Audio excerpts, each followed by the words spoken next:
Welcome back to Algebra 2. Today we're doing lesson 9.2 and we're talking about radian angle measurement, which is a new way of measuring angles that we're going to be using for most of this whole unit.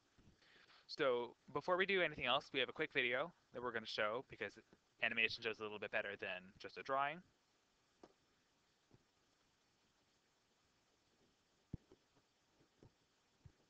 Radians are the standard mathematical way to measure angles. 1 radian is equal to the angle created by taking the radius of a circle and stretching it along the edge of the circle. The radian is a pure mathematical measurement and therefore is preferred by mathematicians over degree measures. For use in everyday work, the degree is easier to work with, but for purely mathematical pursuits, the radian gives better results. You probably will never see radian measures used in construction or surveying, but it is a common unit in mathematics and physics. The concept of measuring an angle by the length of the arc was first made popular in the early 1700s by Roger Cotes, an English mathematician who worked closely with Isaac Newton. But the term radian was not used to describe this concept until the late 1800s by James Thomson at Queen's College, Belfast, Ireland. Alright, so like the video said, a radian is a way of talking about the measure of an angle by talking about the arc length, how long the path on the circle that it describes is. Okay. All right, so let's start off with the exercise so that we can get a little bit of a better idea about how this works. All right, so consider a full rotation around any point in the counterclockwise, which means the positive direction, this way. Okay. What is the arc length S in terms of the radius of the circle R for a full rotation? All right, well, we actually have a special word for the full rotation, the length that's the full rotation around a circle. We call it the circumference, right? That distance is going to be the circumference of the circle with radius r. And if you remember from geometry, the formula for circumference is circumference equals 2 pi r. Okay, well, if our circumference is just going to be our arc length, this turns into our arc length S is 2 times pi times the radius of our circle. All right, so based on this, if it takes us 2 pi radians to get around, how many radians are there going to be in one full rotation? All right, so if we're going, here's 1 radian. That's not a very good drawing. 1 radian ends there. Good afternoon. We have a few announcements. All right, so based on this, we're going to have to go 2 pi times the radius around to get all the way around, if we wanted to count out. You saw that they did in the video. They called it tau, which looks like this, like sort of like half a pi. We're just going to call it 2 pi. Some mathematicians like to use tau, which is this letter, just because it's a little bit cleaner and you don't have a 2 in front of it, but we're going to talk about 2 pi. There's going to be 2 pi radians in a full rotation. All right, moving on. So radians measure the total number of radii that have been traversed around the circumference of a circle in a given rotation. Based on the circumference formula that we talked about above, there will always be 2 pi radians in one full rotation. So this sort of gave us the answer. Good. Okay. Determine the number of radians that the minute hand of a clock passes through if it has a length of 5 inches and its tip travels a total distance of 13 inches. All right, so we're going to draw a picture because it sounds geometric. All right, so we got a clock, which we're going to assume is circular because this is a circle problem. So we got our, I'm not going to draw the hour hand, it's just going to be confusing. So we have a minute hand that goes to here. We know the length of the minute hand is 5 inches. And we know that the distance it travels around the clock is 13 inches. Now you'll remember to put in your units. Don't be like me. All right. So what we need to know is how many times, so we're talking about radius, right? We want to know how many times the radius. How many radius lengths are we going around the edge? All right, so we got 5 inches, we got 1 radius.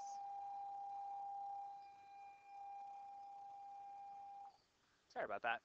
One radius length, 5 inches. Two radius lengths, another 5 inches, and then we have 3 more inches.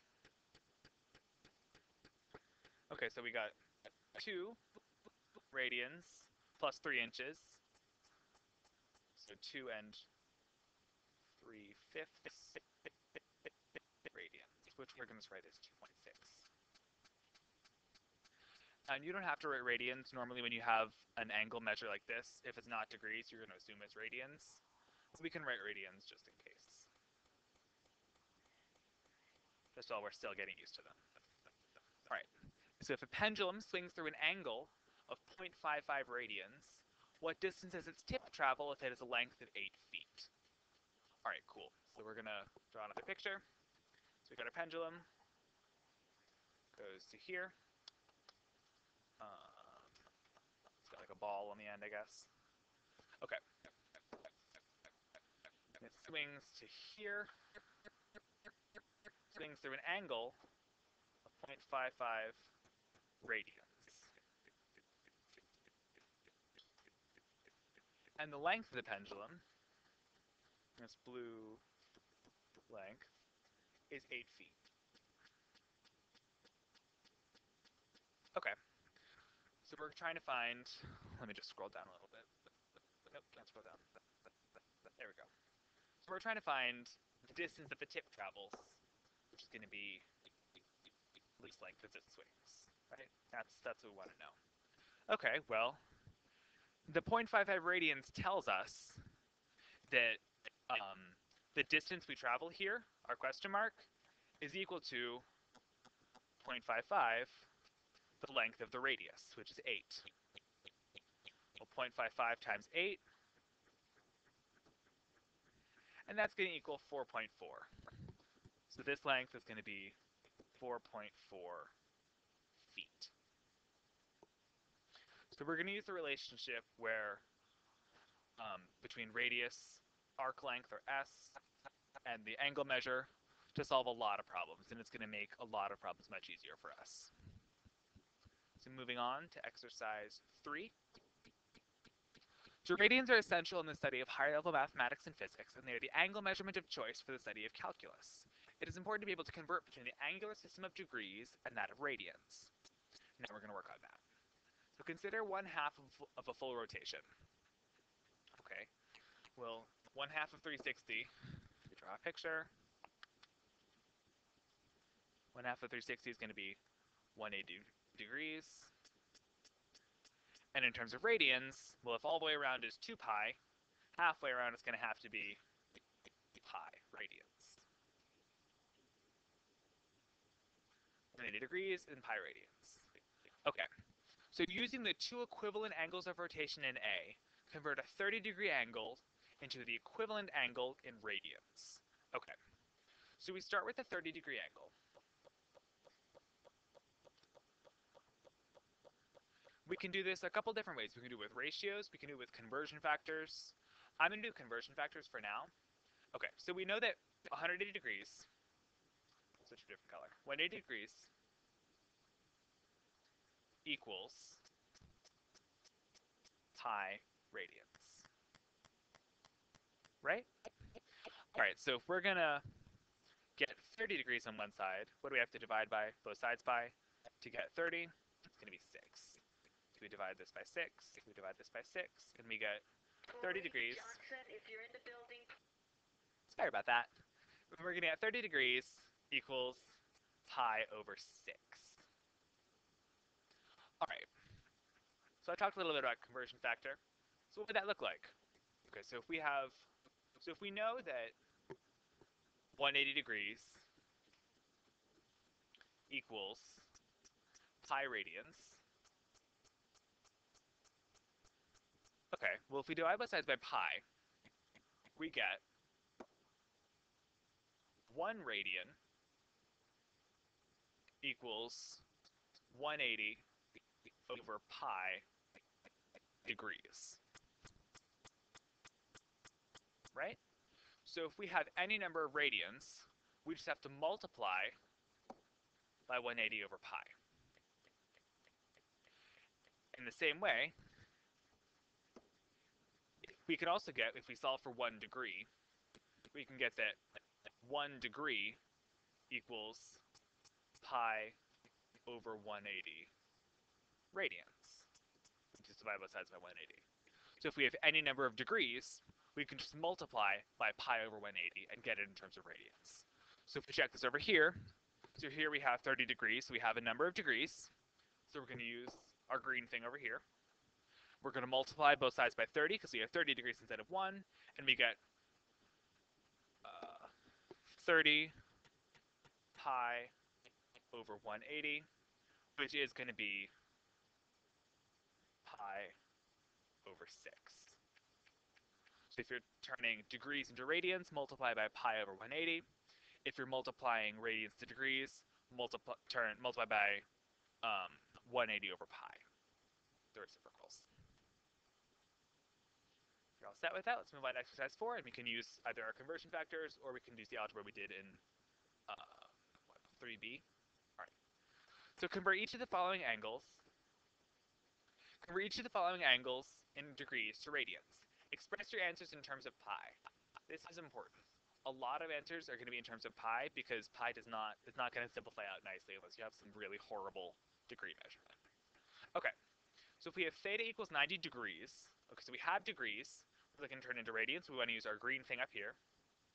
So we multiply by pi over 180, 90 times pi over 180. It's going to give us pi over 2 radians. All right, so here we have 120. Again, we're going to multiply by pi over 180 because we're turning degrees into radians. This is going to give us, we simplify by 60, we're going to get 2 pi over 3. 225 over 180 is going to be 225 times pi over 180. We're going to wind up with, if we go by 9, we're going to wind up with, all right, sorry about that. We're going to use sorry for the delay. We're going to use our calculators, or you can do it in your head if you can. Divide by 45, and we're going to get 5/4 pi. All right, so now we're done converting degrees to radians. Now we're going to convert radians back to degrees. All right, so if you remember, now the conversion factor we're going to be using is 180 over pi. So if we have 5 pi over 6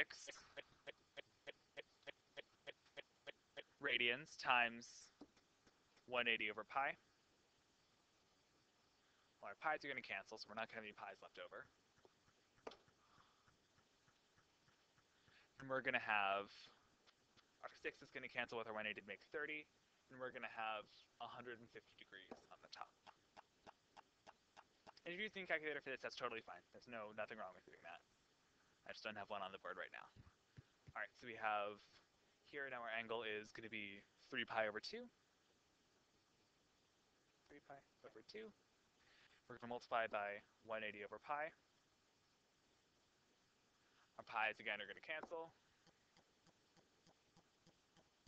And then our 2 is going to cancel with our 180 to make 90. And we're going to have 3 times 90 is 270. Then we're going to have 3 pi over 4, which is going to be, write that out, 3 pi over 4 times 180 over pi. And that's going to, our 4 is going to cancel with our 180 to give 45, and 3 times 45 is going to be 135. So we have 135 degrees. So if we're comfortable with these calculations, then we're going to have to get used to some ones that are not quite as nice, because radians don't always have to be in terms of pi. They usually will be because most of the nice angles are, because otherwise we don't have this nice cancellation that we used above. But it's possible that you have you can measure anything with radians. Not everything's going to be a multiple of pi, even a fractional one. Okay, so let's convert these radians, angles that aren't in terms of pi, into degrees. What's nice is we're still going to use our same conversion factor. So here we have theta equals 5.8, so we have 5.8. The conversion factor is going to be the same as above. It's going to be 180 over pi.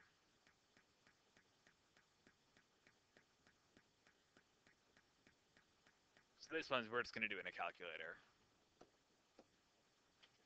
Once we do, we're going to wind up with 1,044 over pi degrees.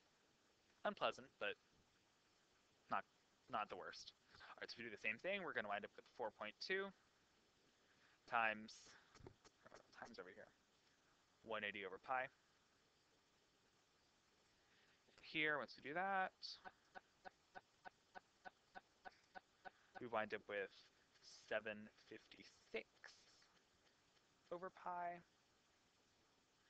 And negative radians work the same way as negative angles. We just plug it in, 2.5 times 180 over pi, negative 2.5 times 180 over pi. It's going to be negative 450 degrees over pi. Oops, something seemed off about that. Very nice. All right. So now we're going to move on to our last exercise. I think it's the last exercise. Yep, it is. All right, so last exercise is going to be exercise 7. So an angle drawn in a standard position whose radian measure is 2 radians would terminate in which of the following quadrants? Again, all right, so like I was saying, we're always just going to draw a picture for this. It's just easier for us. All right, so we're going to draw a line like this. Okay. So we know that our initial right is going to have to be here. So it's always on the positive x-axis. And then from there, well, we're not counting by 90 degrees anymore. We're counting by pi over 2. Because that's what's equal to 90 degrees, which we calculated up here. All right, so here's pi over 2. Here's pi. Here's 3 pi over 2. And here's 2 pi. Okay, well, our angle is not in terms of pi. It's 2 radians. Okay, so let's convert.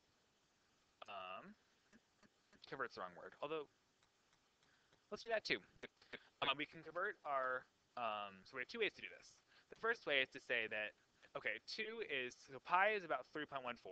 So pi over 2 is going to be about 1.55-ish. So, and it's less than pi. So our radians of 2 are going to be somewhere in here. More than pi over 2 and less than pi. That's like the quick way to do it. If you do pi over 2, about 1.55. So it's going to have to be more than that because 2 is more than 1.55, but it's less than 3.14. That's the quick and dirty way to do it. The other way to do it is we can convert it to degrees, and we know how to plot degrees. So if we do 2 radians times 180 over pi, right? Yep, times 180 over pi. Wind up with 360 over pi. Which, if we use our calculators,